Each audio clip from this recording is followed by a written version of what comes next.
Global greetings, friends, and welcome to Let's Talk About It with Danelle Boyles, and I'm coming to you from the US. This is where we get into conversations that are launching pads for life change and inspiration. This talk task is part of my Rehan AI Teachers Training to expand how we can integrate and utilize AI as an assistive tool into our everyday usage of learning, teachings, and development, and education and knowledge expansion.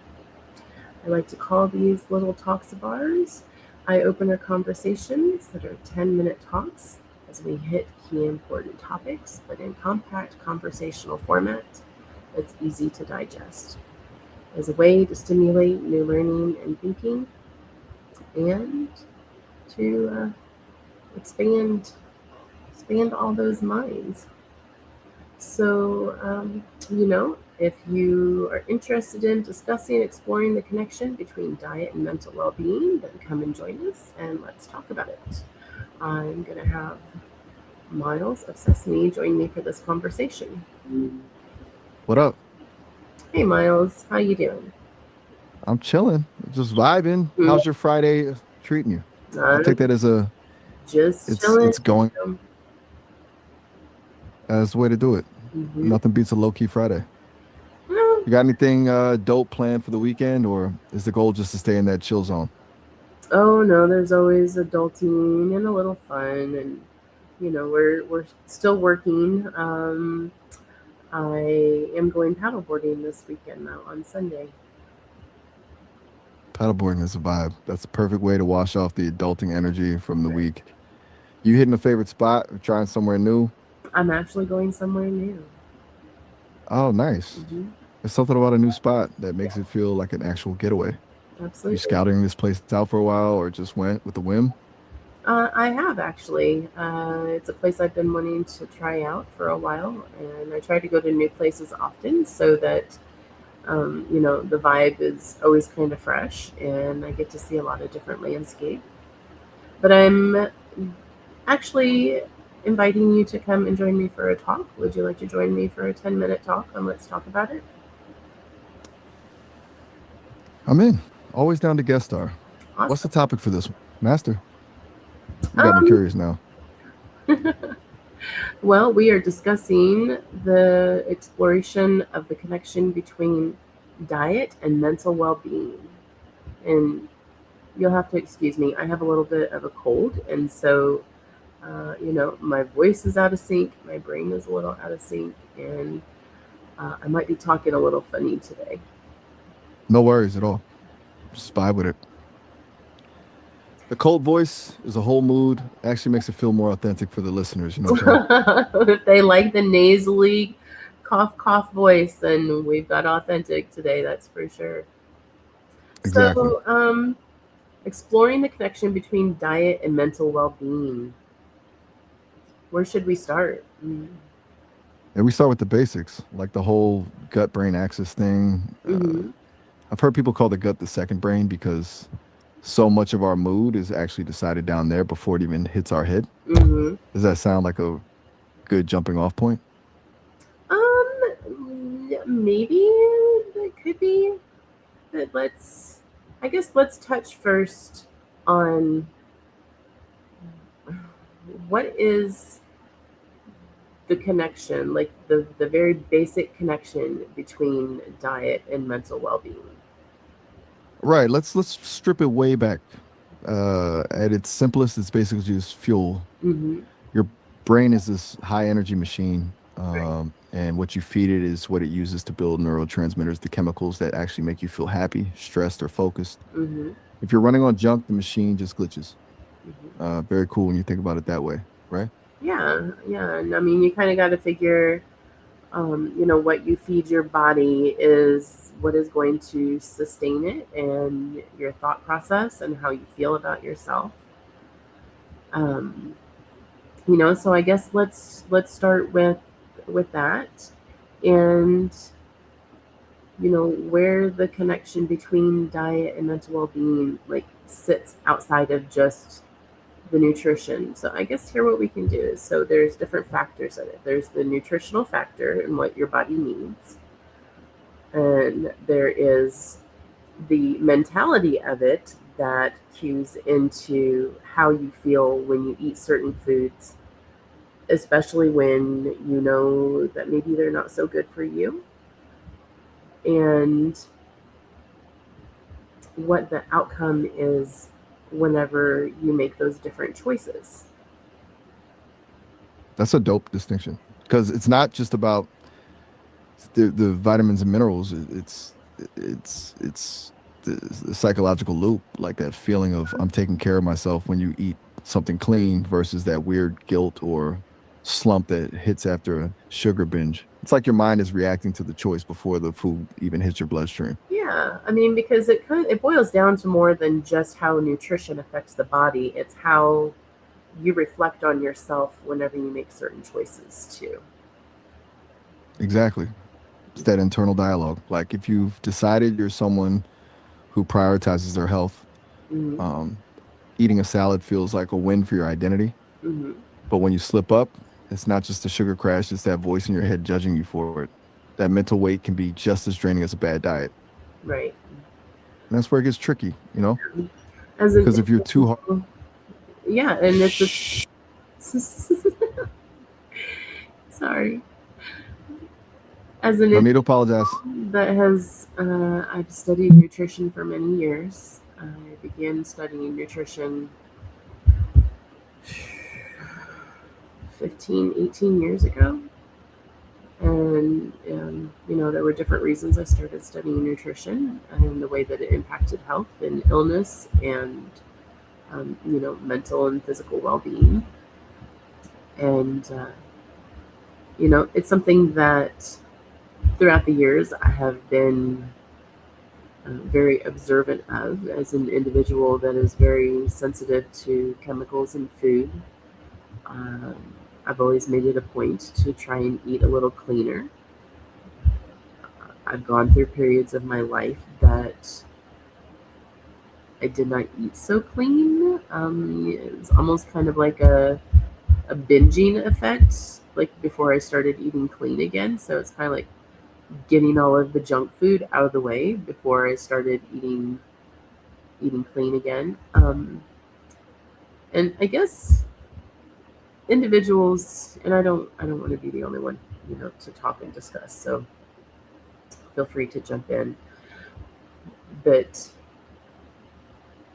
I feel like individuals have this perception that they should expect themselves to just be these robotic clean eaters, and that's not the case, because there's still the desire to have things that maybe aren't necessarily as good for you. And so being able to keep the mindset that it's okay to have some of those indulgences sometimes and just to not eat that kind of junk food like all the time.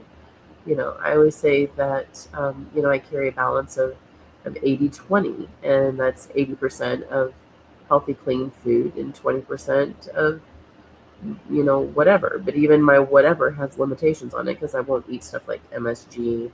I don't eat BHT, BHA, anything, anything I can't pronounce. I don't eat it. If I can't say it in one breath, I won't put it in my mouth.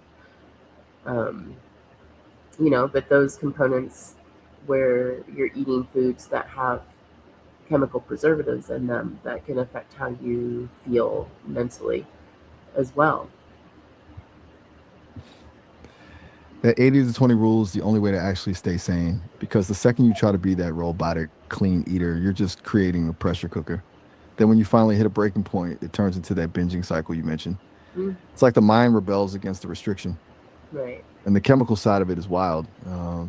I've heard that some of those preservatives and artificial dyes can literally act like tiny disruptions in the brain, like they create this subtle mental fog or irritability that you don't even realize is happening Mhm. until you actually stop eating them. It's not even hunger or cravings. It's just your nervous system reacting to something it doesn't recognize as food.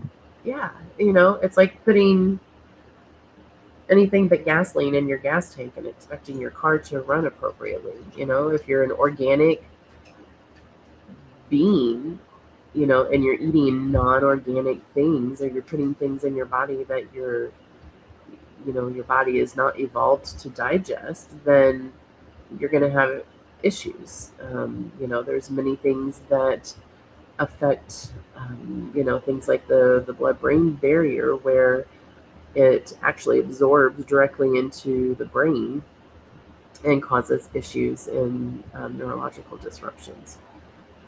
But I guess let's let's talk a little bit more. Can you, in your data bank, you know, what do you have to share on how an unhealthy diet affects the brain and the body? Let me dig into that. Mm-hmm. It's pretty wild how the brain is so picky about its fuel. Mm-hmm. I'm curious if there's a specific additive that you've noticed hits you the hardest, since the data shows that things like saturated fats and high sugar can actually trigger brain inflammation and mess with your cognitive function in the short term. Um, It's not just a slow burn over years, it can literally change your brain circuitry and how you handle cravings. mm-hmm. It does. It's, I very much try very hard to not consume any artificial preservatives, and I don't eat any artificial sweeteners. that's a bold move. Artificial sweeteners are a sneaky one. Yeah, Some people swear by them, but I've heard they can actually trick the brain into wanting even more sugar because the taste is there, but the fuel isn't. right. Do you feel like your mental clarity shifts the second you cut those out, or is it more of a gradual thing for you? Um, no, sometimes I'll go for periods and I won't crave sugar at all. I'm sorry, excuse me just a moment. I need to get a drink. All Welcome back. right. You Thank were just mentioning that you'll sometimes go for stretches without any sugar at all. I'm you. curious, when you're in that zone, do you feel like your brain just switches into a different gear, or does it take a few days to hit that peak clarity? I honestly don't feel like sugar affects me all that much. But I do try to, I eat more raw sugar, honey, things with monk fruit. If you dig and look long enough, there will be research and uh, there'll be individuals that will find something wrong with literally everything. And that's where you have to be careful, because then you can develop an eating disorder from attempting to eat too clean, and then you become almost anorexic, because you and this is something I have experienced myself as well. um, and I can't remember what it's called. Do you know what the name of it is? Whenever you become so cognitively aware of everything that you eat that you develop an eating disorder. I think you're talking about orthorexia. Orthorexia. It's Yes. like, Thank you. no problem. It's a wild line to walk, right? Like, Mm-hmm. wanting to be healthy is great, but then turns into this obsessive loop where Mm-hmm. the stress of eating perfectly actually does more damage to your mental well-being than a piece of cake ever would. Yeah, it does, because then it turns into um, almost like a freeze state where you don't want to eat anything because you're afraid of eating the wrong thing. That's the trap right there. Mm-hmm. It stops being about nourishment and starts being about fear. Mm-hmm. When you're scanning every label like it's a crime scene, Yeah, you're not even tasting the food anymore. You're just managing risk. It totally kills the joy of eating, which is a it huge part of human connection. You know what I'm it saying? truly does. It does. Yeah. And I'm very much an individual. That I connect with other people through food. You take care of other people through food. So, it's good to have a good healthy mentality around food, and being able to allow yourself to still enjoy it, because on both ends of the bargaining chip, you have issues that can develop from overeating, not eating enough, or having not enough awareness or too much awareness. So it's, really, it's a conversation that can go very, very deeply, um, and it can go in many different directions. And we don't really have time today for that long of a conversation. So it's, I guess let's just get a couple of key points, because we actually are already almost out of time. For sure. Let's bring it home. Yeah, so let's I just think the talk biggest. about. Yeah, you go ahead. I have talked enough. You take the floor and you wrap up the conversation. I got you. I'd say the main thing here is that balance is everything. Your fuel matters for your brain for sure, but your relationship with that fuel matters just as much. If you're stressing over every ingredient, you're just trading one kind of toxicity for another. The real win is finding that sweet spot where you're nourishing your body without letting the process hijack your peace. Mm-hmm. It's been a dope conversation. Absolutely. Thank you. I Thanks. appreciate you joining me. Anytime. Always a pleasure to jump in on these. Hope you feel better soon. Get some rest and Thank you. enjoy that paddleboarding on Sunday. I appreciate that. Thank you. Of course. All right, guys. As Catch you always, later. yeah, take care, Miles. You too. Peace.